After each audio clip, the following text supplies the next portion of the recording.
In this week's news roundup, Europe joins Biden's America in using the power of the law against the unvaccinated. The world of women's tennis refuses to bend to China's will in defence of missing tennis champion Peng Shuai, and the Biden relationship with Kamala Harris becomes the source of intense speculation. My name's Mallen Baker, this is the Mallen Baker Show. The planned federal vaccine mandate from the Biden administration came screeching to a pause this week. The Occupational Safety and Health Administration, OSHA, which is the vehicle for requiring employers with more than 100 employees to require vaccination or regular testing, suspended enforcement of the measure, which was due to go live on January the 4th. It did so after a federal appeals court upheld a ruling to put a stay on the measure following challenges to its constitutional status, and indeed specified that OSHA should, quote, take no steps to implement or enforce the mandate until further court order. The Biden administration urged businesses to go ahead with implementing the measures anyway. Well, of course, urging is not the same as requiring. Meanwhile, Europe is seeing two new waves. One is surging COVID-19 figures, as we discussed last week, and another moves to target the unvaccinated for arguably punitive lockdowns. Austria was the first, ruling that people that are unvaccinated and have not recently recovered from COVID could not go to restaurants, bars, theatres and the like. They could, however, go to work, which immediately presented them with one of the head-scratchingly dumb contradictions that you get when you dabble in such policy, because a significant percentage of people avoiding vaccination work in hospitality. So you had the counterintuitive reality that an unvaccinated person could go to work serving you in the restaurant where they're no longer allowed to eat themselves. But of course, the truth is that the rationale of this policy isn't that it's finely crafted to prevent virus transmission. It's designed instead to punish and inconvenience the unvaccinated so that a significant number of them cave in and go and get the vaccine. That may be why in a couple of the hardest hit regions, they're now talking about reimposing full lockdowns that apply to everyone, because that's what they do when they really mean it. When 66% of your population is vaccinated and there are now very effective antiviral drugs, it's hard to know what the end point for that policy actually is. Other countries that have low inoculation rates are now looking to follow suit on the two-tier approach taken by Austria. So the Czech Republic Prime Minister Andrej Babiš said that unvaccinated people would be banned from access to public events and various services. Slovakia voted yesterday on banning them from non-essential shops, hotels, large public gatherings, gyms and swimming pools. Greece announced that from Monday almost identical measures would apply. And in Italy, 5 regional governors have said that they are also tempted to follow Austria's example. Interestingly, Sweden has said that it will introduce a COVID-19 pass on December the 1st, but in its case it won't apply to restaurants and bars, purely to events of more than 100 people, which at least is more calibrated to reduce infection spread, rather than just to push citizens into doing what the government wants. Unheard's executive editor, Freddie Sayers, interviewed some of the various people in Vienna and said that amongst the affluent, vaccinated citizens, there was pretty much zero sympathy for the unvaccinated and strong support for the policy.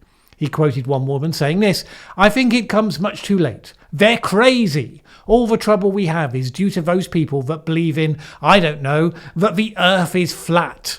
If the majority of society depends on idiots, then they can't be helped and it's the end of society." And on a quick update to this story, added after the rest of this video was shot, Austria has now announced that it's going into full lockdown for everyone, but not only that, it's going to mandate vaccinations full stop. That's right, not mandate vaccine passports, it's going to force its citizens to take the vaccine whether they want it or not. Needless to say, that's a game changer, and not in a good way. It changes the relationship between citizen and state in a way that will likely have consequences long after COVID has passed, and I'm guessing we might see some protests this weekend. Just a hunch. Not everywhere has been moving unimpeded towards more restrictive measures. Germany, for instance, doesn't quite know what it wants to do, even as it's being hit by the biggest wave of COVID cases that it has seen to date. That is largely down to the wave coming at the precise intersection between an outgoing and an incoming government.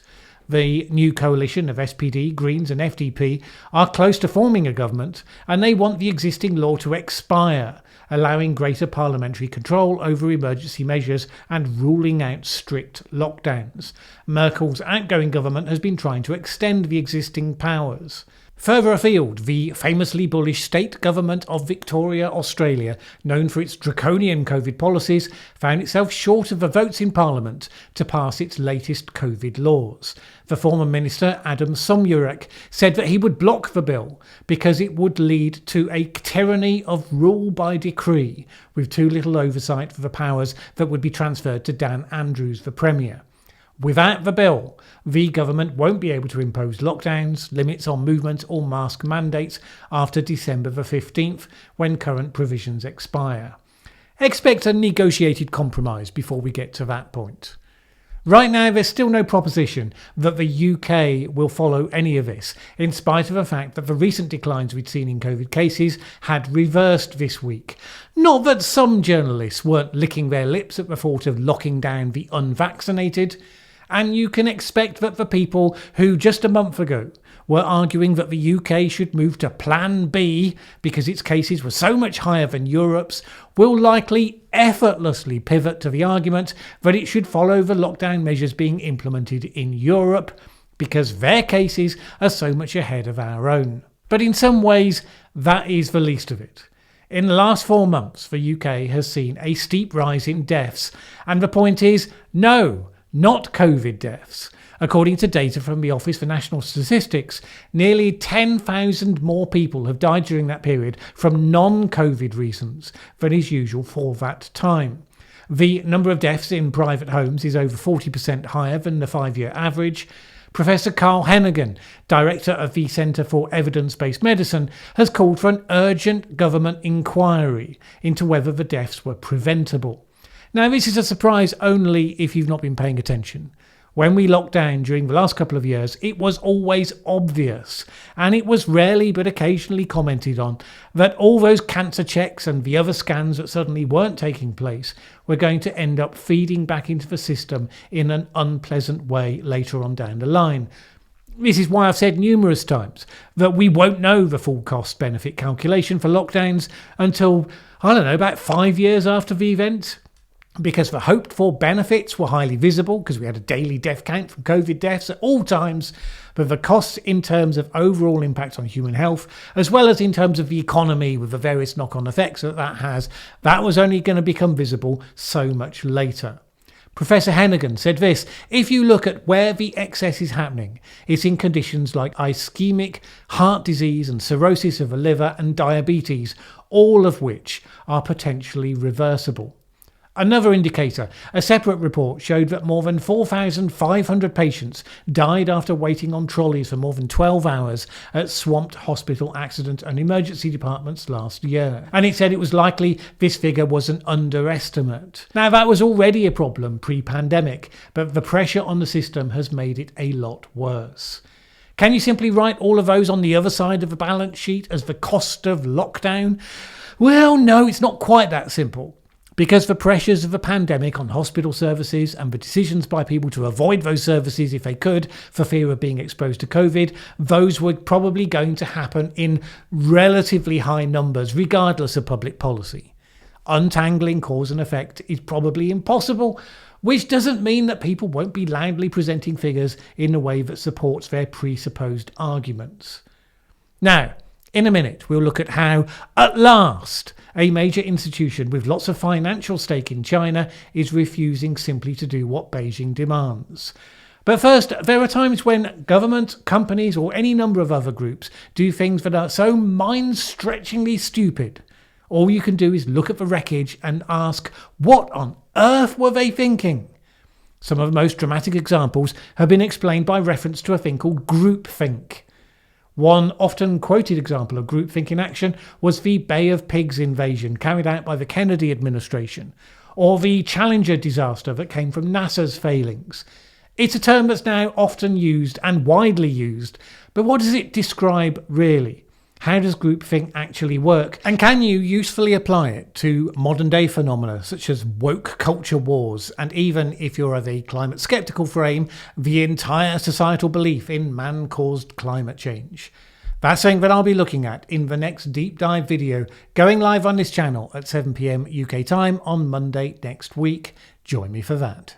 The world of tennis has been clashing with the world of Chinese politics this week. Chinese player Peng Shuai had accused a former high-ranking official of the Chinese Communist Party, Zhang Gaoli, of sexual abuse. Within around 20 minutes of her posting the claim on Chinese social media, it was removed, and soon references to her name were being censored all over the Chinese internet. The tennis world was disconcerted to then discover that Peng had disappeared and could not be reached. Those of us that have been following China will be reminded of how Chinese billionaire Jack Ma did a similar disappearing act, only to reappear months later with newly developed habits of good behaviour and contrition. Then, a couple of days later, a purported email from Peng Shuai was distributed via Chinese state media. In a completely incongruent tone of voice, it said that the claims that she'd made such an accusation were false and she was perfectly safe and well, thank you very much. Oh, and please do stop talking about this unless she gives her express permission. This message seems not to have persuaded anyone very much. Surprisingly, given the craven capitulation of other sporting bodies when confronted with this choice, the WTA have been robust in demanding that she be allowed to speak without censorship and that her claims be investigated. The WTA has a number of tournaments in China, and the consequences of displeasing Beijing could therefore be considerable.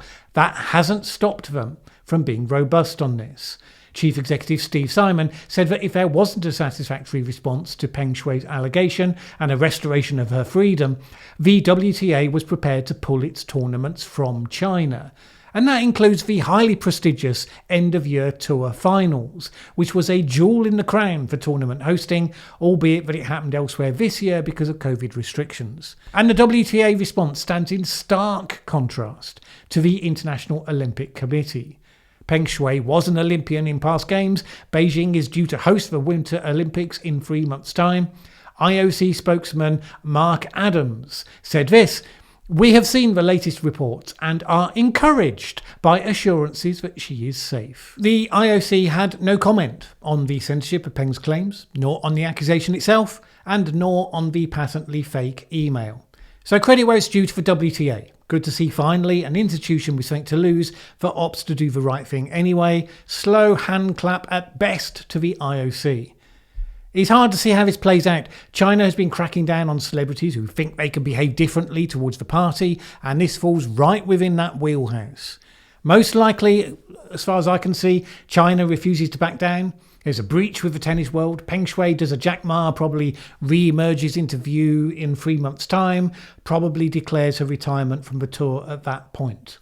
We'll just have to see. Peng Shuai is not the only one who's been on the receiving end of China's displeasure this week, as Xi Jinping gave an extremely effective barb exposing the weakness of the Biden presidency. Now, we'll come to that in just a minute. But first, next Wednesday's discussion video will be a Q&A. So let me have any questions you might have or topics you'd like to discuss in the comments below this video. As always, start your question with the word question in all caps so that it stands out that even somebody like me can't miss it. I'm particularly looking for a couple of really good meaty topics that we can spend a little time on rather than simply rattling through 20 questions and giving each of them only a minute each. So bear that in mind. And then join me for that at 7 PM UK time, Wednesday next week. See you then. And if you've made it this far, surely it's time to show a bit of appreciation by hitting that like button. You know where it is. When Joe Biden had an extended meeting with China's Xi Jinping by remote earlier this week, the record on China's side shows that President Xi told Biden that when it came to climate change, China would only promise to do what it could deliver. That promising something without the ability to do it was a lot worse. That's a pretty good line. Not least because, on the basis of recent practice, it's largely true For what China puts into its 5-year plans and what it signs up to do, it largely follows through with. But also President Xi knows that Biden is struggling to get his own climate policies through Congress due to his party's wafer-thin majority in the Senate. He will also know that even if it did get through, it's been evaluated by external groups and shown to fall well short of what would be required to meet Biden's stated 2030 targets. As if to underline that impotence, this week Biden opened up 80 million acres in the Gulf of Mexico to drilling for oil and gas, dismaying and angering environmental groups. His administration suspended new drilling on federal land in its first days in office, a move that was overturned by a Republican-driven lawsuit. Now the White House insists that its hands are tied while it appeals against the judgment. It doesn't even matter if that's true or if that's just blame shifting, it just rather proves China's point. And in any case, Biden's popularity continued to plummet. An Iowa poll this week showed him at just 33%, down from 47% in March. The survey suggested that were the 2024 election being fought right now, and if Donald Trump were the Republican candidate, Trump would receive 51% support in Iowa, while Biden would get just 40%. The majority of the American people now think that Biden's not in great physical and mental shape. A poll for Politico found that only 40% of voters agreed with the statement that Biden's in good health, with 50% disagreeing. And that 10% gap is a massive 29-point slide since in October 2020, when he was in positive figures by 19 points.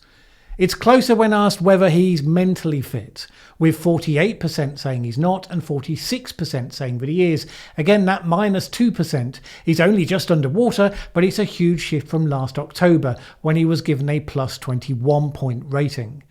And that is evidenced by the recent flurry of quiet, but reportedly desperate discussion in his own party, because Joe Biden says he intends to run again in 2024. Well, you know you're on a weak footing when 1 year into your first term, you're having to make statements about whether you intend to stand again. And you know you're on a really sticky wicket when you duly say it and nobody believes you. And the problem for Democrats is that right now there's only one politician even less popular than Joe Biden, and that's his would-be successor and stand-in, should he fall before the end, Kamala Harris. Harris's poll ratings are pretty disastrous, leading to press briefing questions being asked about whether she feels pushed out, why do they think she's so unpopular, and so on and so on. Indeed, even speculation that Biden might instigate an unusual but existing process for confirming a new vice president in the middle of a term. And of course, because this is the modern Democrats,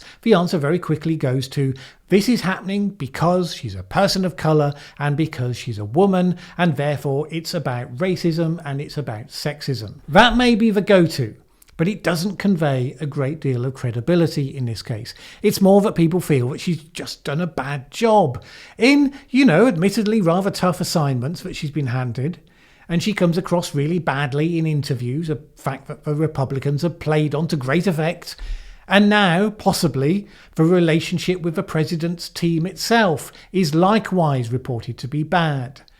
And the fact that the appeal to identity politics is the first recourse in the face of criticism is also part of the problem for Democrats. As the recent election triumph of Glenn Youngkin in Virginia showed, if you focus in on some of the crazy stuff, such as the teaching of critical race theory and or gender unicorns in schools, then Republicans can swing a lot of parents who don't want their kids indoctrinated into ideology. And the Democrats' standard response to those attacks, to get all legalistic in denying that anyone's teaching critical race theory, technically, that response is not getting a huge amount of traction. The Intercept reported this week, it's not just white people. Democrats are losing normal voters of all races.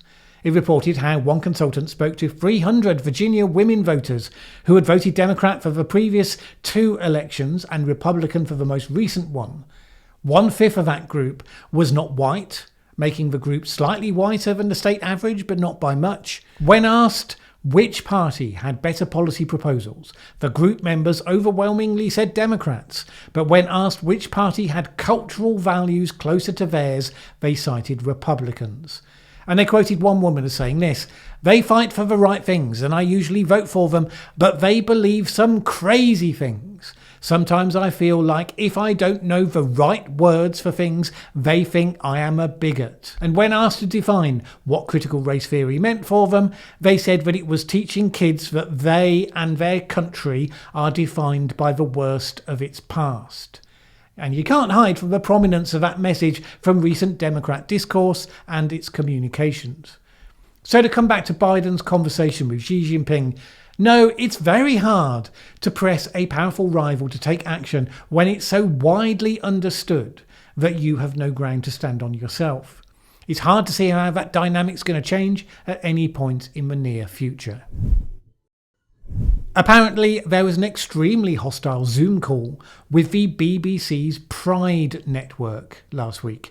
The outgoing head of news, Fran Unsworth, told the disgruntled staffers that they should get used to hearing things that they don't personally like, saying this: "That's what the BBC is, and you have to get used to that." One BBC journalist at the meeting reported this: "Fran was totally calm but determined about it. She was reacting to questions from the network that implied people shouldn't come across views they disliked. To me, it felt like she was having to explain journalism to idiots." Tim Davie, the Director General, also contributed and was greeted reportedly with a high degree of hostility. One member of staff told him that he wasn't in a position to make decisions on this issue because he's not trans, which does seem to confirm the assessment made by the anonymous journalist, frankly. Reportedly, an open letter is soon going to be winging its way to him, schooling him on trans rights. Now, this is all part of Tim Davie's stated mission from day one when he arrived to improve the BBC's commitment to impartiality, something that's written into its purpose, but which in recent years had all too often been more in evidence by its absence. I've criticised the BBC often enough here, so I do think that I should also give it some due when it does the right thing, because clearly standing up to these loud groups that claim that carrying an article causes them harm, that has become a difficult thing to do. In the newsrooms of America, these sorts of fights have been fought with an even higher degree of ferocity, and generally those battles are being lost. Young people coming through universities that teach them that words are violence and their perspective on the world has moral force, so it's not just the basis of another opinion. So others must be required to adapt their behaviour to fit to them. It's become such a widespread issue that we now have quality intellectual free speech advocates like Barry Weiss and historian Neil Ferguson and others forming their own university to provide some degree of choice. An option for young people who just want a high quality education where you're allowed to ask all the questions and seek answers without filters. I'm rather expecting that initiative is going to be heavily oversubscribed. Given the calibre of the people involved, I'm hopeful it doesn't just jump to the opposite end of the spectrum. In the meantime, the people whose job it is to report the news are increasingly having to deal with the influx of people whose worldview is hostile to impartiality, intolerant of any opinions different to their own, fully convinced that reality bends itself to their worldview. It's great that the BBC's fighting back. I will forgive it a lot of its mistakes if it can hold the line in the face of this sort of pressure. But it feels like it's necessarily a losing battle if the incoming stream of young people all conform to that sort of perspective. Now, there is an alternative view that this is a pendulum, that it's already in the process of, just starting to swim back. And that's possible. And it's more likely to happen if more and more people stand up in the face of the thunderous open letters and they refuse to self-censor obvious truths. And yes, if necessary, continue to explain journalism to idiots. All right. Those of you watching this on video, rather than simply listening to the audio-only version, will have spotted a different look and feel this week, and indeed from this point onwards. No more green screens. Now you know why I needed to take a few days off from producing videos while I finish putting all of this together.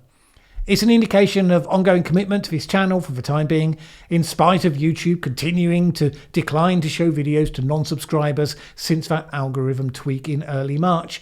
And as always, it's made possible by the good people who support this channel on Patreon. I'm committed here to looking at the important and emerging issues to follow what the evidence of the research suggests without fear nor favour to one side or the other in our polarised times. Now that generally means that all of my audience, certainly most, will find their beliefs reinforced and informed sometimes and challenged and provoked at other times. People with intellectual confidence and interest in the truth are the ones who welcome and enjoy that process, and I'm delighted that such people are attracted to watch these videos and to comment and to take part, and that some also then go further and support this channel on Patreon. Really, I couldn't make it happen without you. If you would like to join them, please head along to patreon.com/Mallen Baker. It is always appreciated. Either way, have a great week. My name is Mallen Baker. This is the Mallen Baker Show. Thanks for watching this video. If you liked it, please share with anyone else you think would also enjoy it. Word of mouth is really important to us. And if you've not subscribed yet, what are you waiting for? As the saying goes, that subscribe button won't smash itself.